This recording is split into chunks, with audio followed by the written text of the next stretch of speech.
अस्सलाम वालेकुम दोस्तों 9/11 के बाद जब अमरीकी अफवाज ने इत्तेहादियों के साथ मिलकर अफ़गानिस्तान पर हमला किया तो तालिबान की अमन पसंद क़यादत को भी चुन चुन कर तहकीकात के नाम पर बदतरीन तशद्दुद का निशाना बनाया और गुआंतानामो बे की बदनामे ज़मानत जेलों में उन्हें जानवरों से बदतर ज़िंदगी गुजारने पर मजबूर किया गया।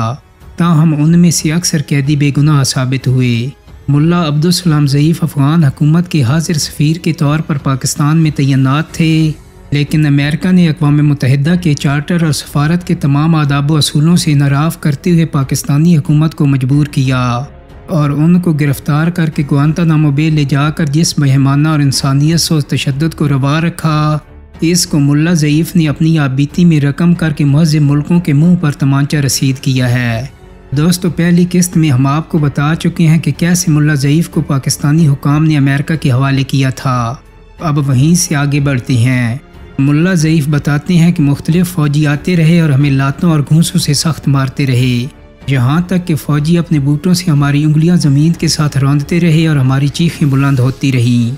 इसी असना में एक फ़ौजी मुझे तलाश करने के सिलसिले में मेरे पास आया, मेरे सर से थैला उठाया और फिर दोबारा पहना कर शनाख्त के बाद चुपचाप चला गया। मैंने उस वक्त अपने दूसरे कैदी भाइयों को देखा कि वो सख्त तकलीफ़ में थे। अमरीकी फ़ौजी उनके जिस्मों से लातों और घूंसों के साथ खेल रहे थे और उनकी चीखें बुलंद हो रही थीं। यहाँ हम इतने सख्त अजाब में थे कि वज़ू और नमाज नहीं पढ़ सकते थे और ना ही इशारे से नमाज पढ़ सकते थे, इसलिए कि हमारी थोड़ी सी हरकत पर वो हम पर लातों की बारिश कर देते। एक लम्हा के लिए हमें छोटे पेशाब के लिए उठाया गया, जिससे हमारी तबीयत कदरे संभल गई। कई बार हेलीकॉप्टर लैंडिंग करते रहे और बार बार परवाज़ करते रहे। बिला आखिर रात के शुरू होते ही एक हेलीकॉप्टर हमारे करीब आया और हमें इसके अंदर डाल दिया गया। हमें हेलीकॉप्टर के अंदर हाथ पांव से मजबूत बांधा गया। इस तरह के डबल पट्टी हमारे सीने और रानों के ऊपर लपेट कर हेलीकॉप्टर के दूसरे हिस्सों से मजबूत बांधा गया। ऐसे में हम नीम लेटे और नीम बैठे हुए थे, ना सही तरह लेट सकते थे और ना ही सही तरह बैठ सकते थे। रीढ़ की हड्डी में शदीद तकलीफ़ हो रही थी और सांस घुट रहा था, लेकिन सब्र के सिवा कोई रास्ता ना था। हम एक दूसरे के साथ सहारा लेने लग जाते तो फौजी वहशी बूट से सख्त मारते।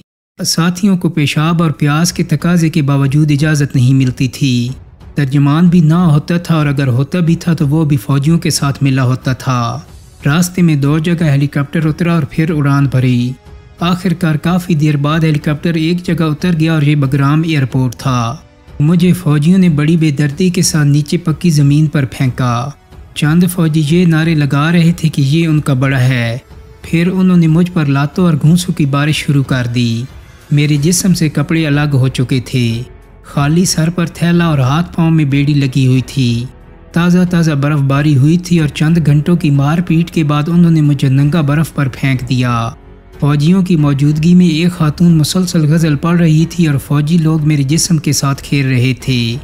गज़लों का एक टुकड़ा अभी तक मुझे याद है। वो गा रही थी, अमेरिका अदलो इंसाफ का घर है और अदलो इंसाफ का खां है। हर आदमी के लिए इंसाफ चाहता है बशर्ते कि मुसलमान ना हो, क्योंकि मुसलमान उनके नज़दीक इंसाफ का कोई इस्तिकाक ही नहीं रखता। बर्फ़ पर शदीद सर्दी थी, जिस्म बिल्कुल शल होकर कांपता था और फौजी मुसलसल चीखते थे, हरकत मत करो, मत हिलो। लेकिन शदीद सर्दी की वजह से जिस्म की लर्जिश और कपकपाहट रोकना मेरे बस में ना था। आखिरकार 3-4 घंटे बाद शदीद सर्दी की वजह से मैं बेहोश हो गया और मुझे अपना पता ना चल सका। जब मुझे होश आया तो मैं एक ऐसे बड़े कमरे में पड़ा हुआ था जिसमें धूप पड़ती थी। तकरीबन ये दिन के 9-10 बजे का वक्त था।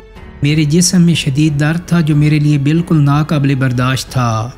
मैंने देखा कि मेरे सामने दाएं जानिब 2 फौजी सर पर काली थैली ओढ़े और हाथों में एक बड़ा डंडा लिए मेरी तरफ मारने की गर्ज से बढ़ रहे थे, और बाएं जानिब 2 काले हाथी नुमा देव फौजी हाथों में पिस्तौल थामे खड़े थे।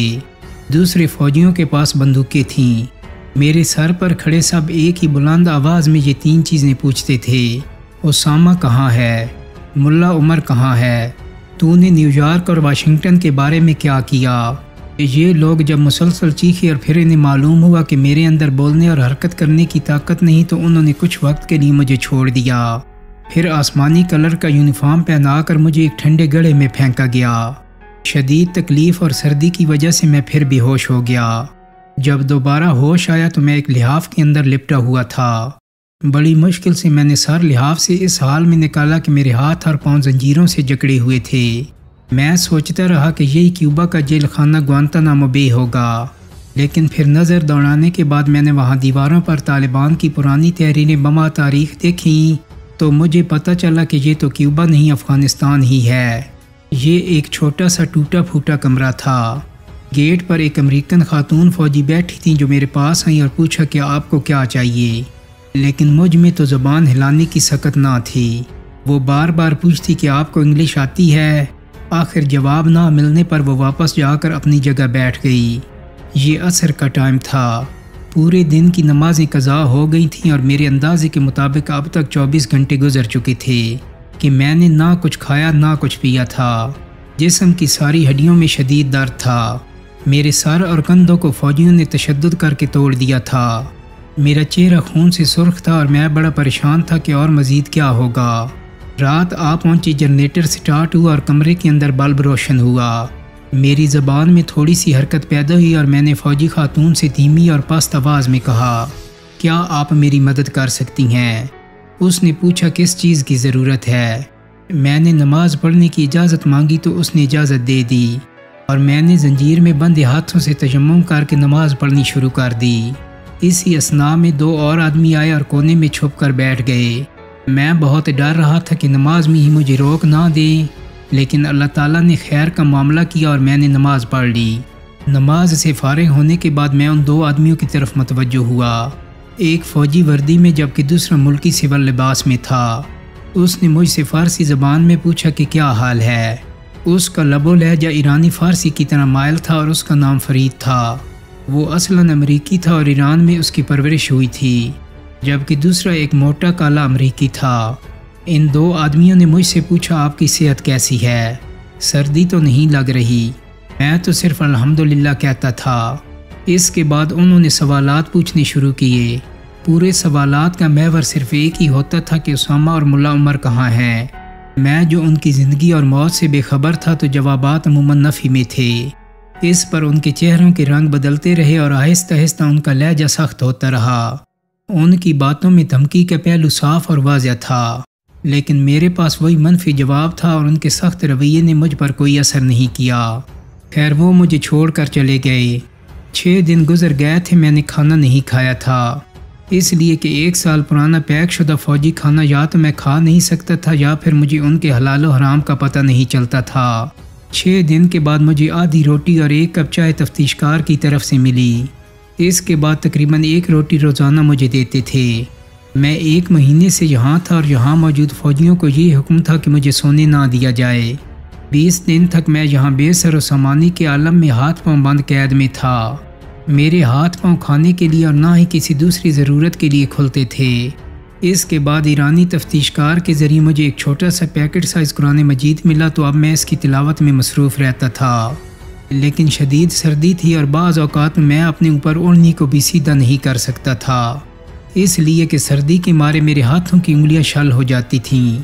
एक दिन सुबह सवेरे 24 या 25 जनवरी 2002 को 8-9 बजे के करीब तकरीबन 6 आदमी मेरे कमरे में लाए गए, जिनके सरों पर थैलियाँ चढ़ी हुई थीं और उन्हें कमरे के कोने में बिठा दिया गया। 1-2 मुसल्ला फ़ौजी दरवाजे के पीछे बैठ गए और एक लम्हे की खामोशी के बाद आपस में बातें शुरू हो गईं। उन्होंने मुझसे अपना तारुफ करवाया।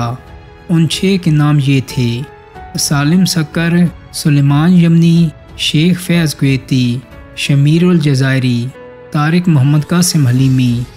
3 दिन से हम साथ थे और आखिरी दिन हमें एक और जगह मुंतकिल किया गया। हलीमी साहब को तफ्तीश के लिए ले गया और हमने इशा की नमाज़ पढ़ी। इसके बाद फ़ौजी आए और हमें नीचे कमरे में ले गए। वहाँ दूसरे भाइयों के हाथ पैर बांधते हमने देखा और ऐसा लग रहा था कि उनको दूसरी जगह मुंतकिल किया जा रहा है।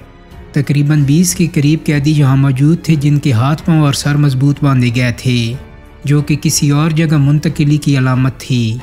बड़ी तेज़ी के साथ फ़ौजियों ने मेरे हाथ पांव बांधे और सर पर वही काला थैला चढ़ाया और फिर मेरा सर दूसरे कैदी के शाने पर टिकाए रखा और इसी तरह मेरे शाने पर एक और कैदी का सर लगाया। 1 घंटा तक ये सिलसिला इसी तरह जारी रहा। इसके बाद हम सब को खड़ा किया गया और ऊँटों की तरह एक लाइन में खड़ा करके हमारे हाथों को एक पतली सी तेज़ धार रस्सी से बांधा गया। فوجی رسی دائیں بائیں کھینچتے تو قیدیوں کی چیخیں درد و تکلیف کے مارے آسمان سے باتیں کرتی، اس لیے کہ رسی ان کے بار بار مختلف سمتوں میں کھینچنے سے ہاتھوں کے اندر گھس جاتی تھی۔ ہماری اس لائن میں ایک قیدی نافع جو کہ سوڈان کے تھے اور ان کے دونوں پاؤں پہلے سے شدید زخمی تھے، وہ غریب مظلوم بہت چیختا تھا۔ تاجکستان کے محمد یوسف اور یمن کے مختار میرے پڑوس میں قید تھے۔ انہوں نے اپنی بیتا سنائی کہ کس طرح وہ گرفتار ہوئے اور دوستم کے وحشی فوجیوں کے مظالم کا شکار بنے۔ وہ کہتے تھے کہ دوستم اور ان کے ساتھی طالبان مجاہدین کو گولی نہ مارتے بلکہ کھلے میدان میں کھڑا کر کے ننگا کر دیتے، کانوں میں لکڑی کے ٹکڑے ٹھونس دیتے اور پتھر مار مار کر مار دیتے تھے۔ طالبان کو ننگا کر کے پہلے میدان میں پھرایا جاتا، پھر ہاتھ پاؤں باندھ کر کنٹینر میں بند کر دیا جاتا اور تالا لگا کر کنٹینر کے نیچے آگ جلا دی جاتی۔ اس طریقے سے دوستم نے 5 سے 8 ہزار طالبان کو جان سے مارا۔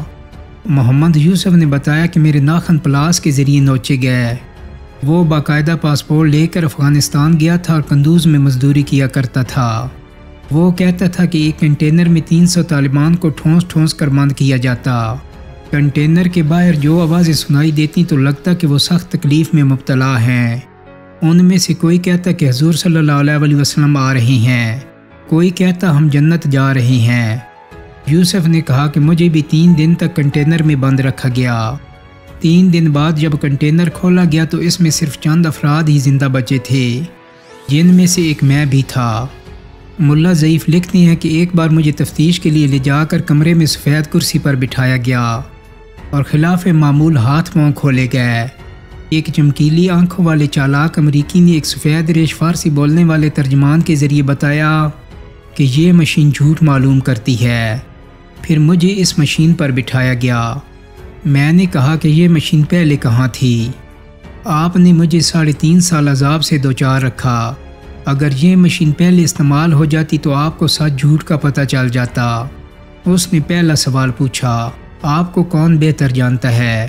میں نے جواب دیا، میرا خالق۔ پھر پوچھا اس کے بعد؟ میں نے کہا کوئی دوسرا میرے دل کا حال نہیں جانتا۔ اس نے کہا میں جان گیا ہوں۔ مشین ایسی تھی کہ دل کی دھڑکنوں اور فشار خون کے ذریعے اسکرین پر گراف کی طرز پر کچھ دکھاتی، اور جب کوئی جھوٹ بولتا تھا تو ظاہر ہے کہ اس کے دل کی دھڑکن تیز ہو جاتی۔ پھر یہ امریکی اس پر شک کرتے۔ جب میں نے کہا کہ مجھے کوئی اور نہیں صرف میرا خدا بہتر جانتا ہے، وہ کہتا ہم خدا سے بہتر تمہیں جانتے ہیں۔ میں نے کہا کہیں خدائی کا دعویٰ نہ کر بیٹھو۔ اس نے پوچھا کبھی خدا کی نافرمانی کی ہے یا نہیں؟ میں نے کہا ہاں کی ہے۔ اس مشین کے سامنے کوئی حوصلے سے بات کرتا تو کامیاب ہو جاتا، کوئی گھبرا کر سچ بھی بولتا تو امریکی سکرین دیکھ کر اس پر شک کرتے۔ وہ مجھ سے اسامہ 9/11 اور ملا عمر کے بارے میں پوچھتے رہے، لیکن مجھے کچھ پتہ ہوتا تو میں جواب دیتا، لہٰذا میں نے کہہ دیا کہ مجھے نہیں پتہ، اور یوں مشین نے بھی میرے سچ کی تصدیق کر دی، لیکن وہ پھر بھی نہیں مان رہے تھے۔ 8 یا 9 فروری 2002 کو انہوں نے ہم سب کو ایک ہیلی کاپٹر میں ڈالا اور ہمیں وہاں سے کسی دوسری جگہ لے گئے۔ ہیلی کاپٹر اترا اور ہم میں سے ایک ایک کو نکالنا شروع کر دیا۔ جب میری باری آئی تو مجھے باہر کی طرف کھینچا گیا۔ میرے کپڑے پھٹ گئے اور مجھے ایک گندے پانی سے آلودہ کیچڑ کے گڑھے میں پھینک دیا گیا۔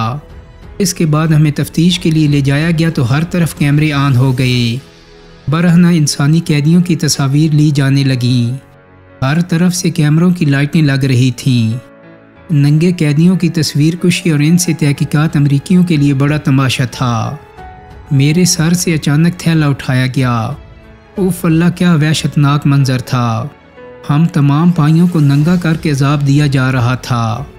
کوئی کہاں پڑا ہوا، کوئی کہاں روندا ہوا الٹا ننگا پڑا ہوا تھا۔ اتنا وحشتناک اور توہین آمیز منظر کہ جسے یہاں میری زبان تعبیر کرنے سے عاجز ہے۔ ننگے مسلمان انسانوں کا مرد اور عورتیں تماشا دیکھ رہے تھے۔ تصویر کشی اور تفتیش کا مرحلہ ختم ہوا تو ڈاکٹروں نے طبی معائنہ کرنا تھا۔ اس کے بعد مجھے دوبارہ یونیفارم پہنایا گیا اور کھینچتے بھگاتے مجھے ایک جگہ لے گئے، اور وہاں پر الٹا منہ کے بل پھینکا میرے ہاتھ اور پاؤں کھول دیے۔ تھیلا میرے سر سے ہٹا دیا گیا۔ اس کے بعد مجھے اٹھنے کا حکم دیا اور میں گرد و غبار میں لپٹا ہوا تھا۔ دیکھا کہ ایک بڑا کمرہ تھا جس کی چاروں دیواریں لکڑی کی بنی ہوئی تھیں۔ دوستو، ملا عبدالسلام کی کہانی ابھی جاری ہے۔